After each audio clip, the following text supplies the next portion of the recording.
The Book of Genesis. Genesis Minerva 1-1.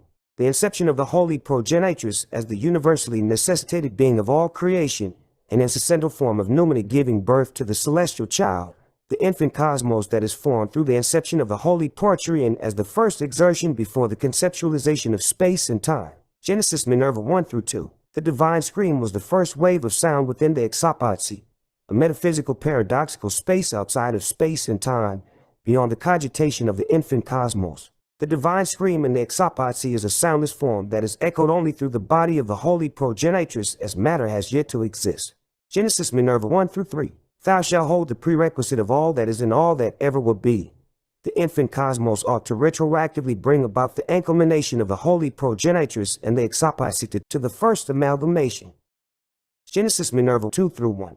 Na is the skin of the cosmological fetus. The being in itself becomes the conceptualization of time as its wrapping.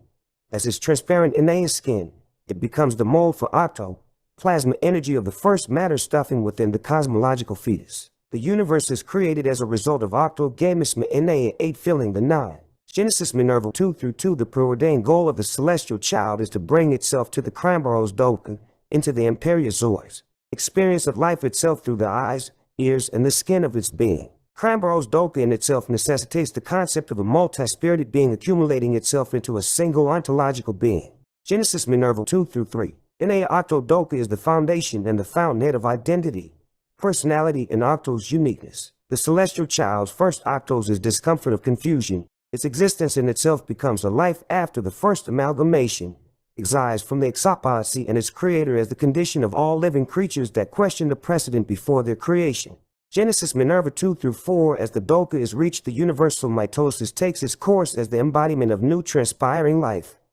Thus, separation of beings brings about the telepathic communication between them within a symbiosis of pandepersonalismos, universal love of communication between two or more beings. Genesis Minerva 2-5. The celestial child's octo bursts light and energy, thus creating the constellation within its celestial collective as the embodiment of multitudinous fragmentation of the universal mitosis process, and it forming planets and stars.